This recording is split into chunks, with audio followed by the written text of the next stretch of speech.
6 strangers surrounded my teenage daughter, calling her UN Christian, demanding she obey her grandparents. All because of lies my ex-mother-in-law told. She thought she could shame us at church, but she didn't expect me to expose everything. If you've ever dreamed of serving justice to someone who wronged your family, hit that like button, subscribe, and get ready for one of the most satisfying revenge stories you'll hear today. My ex-MIL sent her church friends to harass my daughters and I. I have now exposed her family to her church community and she's getting shamed and shunned at church. My 46F daughters, 17 and 15, have a strained relationship with my ex-husband's parents, 78M and 80F. My ex passed away in an accident last year and we've had some major family drama since due his cheating and him leaving 2 boys born with his affair partner orphaned. She also died. Part of the drama has been my ex-in-laws trying to get custody of my daughters and them also trying to live with us. First one we're going to court over, second one will never happen.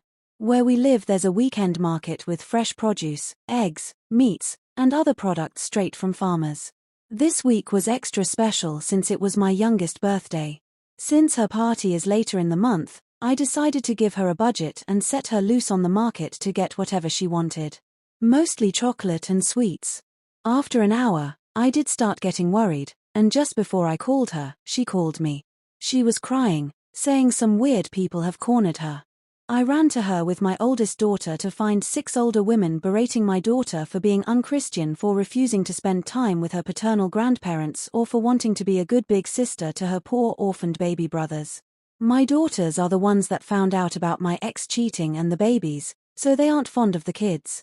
It's trauma and they are working with a therapist. I got between the group and my daughter, telling my eldest to go pay the stuff her sister had and to go to the car. Then I turned to the women, some who I knew from when we went to my ex-in-law's church, and ripped them a new one. They told me I was worst for refusing to obey my ex-in-laws like a good Christian wife. Barf. Eventually the screaming turned too loud and we were all asked to leave the market. I met with my girls in the car, the women following me like a group of vultures. I managed to get in the car and drove away. After my girls went to bed, I got online to talk to another member of that church that I'm in good terms. I told him about what happened and after he apologized, he told me what was going on. My ex-mother-in-law posted this massive story in the church's Facebook group. She painted us as villains, claimed we left her homeless, that my daughters were heartless, that we refused to care for the boys, even blamed us for them losing custody of the boys. And the worst part, she lied about why those boys existed. Pause, then reveal tone. She said the affair partner was our surrogate. That I refused to accept the babies because they were boys. Disgusting. Scene 4, the turning point, my resolve. That was it. I wasn't going to let my daughters be shamed for surviving trauma. And lucky for me, I had receipts. Every text. Every photo. Every email from the divorce that never finalized before my ex died. No legal issues for sharing it.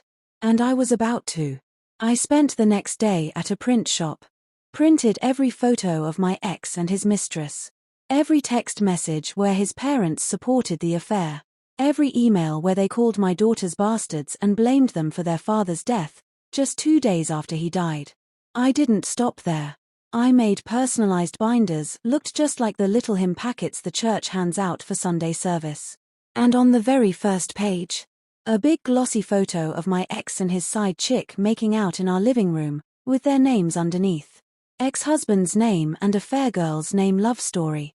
Sunday morning, I dropped those binders off at the back of the church, right where they keep the hymn books. And then, the gossip mill exploded. The Facebook group. Nuclear. The pastor had to step in because the comments were, let's just say, less than holy. People turned on my ex-in-laws instantly, not just for their role in the affair, but for the way they harassed my daughters. 2 letters of apology showed up at my house. An invitation to return to the light. And my ex-MIL? She was shamed so hard, she and her husband left the church entirely. Her final post. A pathetic cry about how the world doesn't care for the elderly anymore. Meanwhile, I'm sitting here, thinking, if your great son was alive, how exactly would he take care of you? With what money? I was the breadwinner.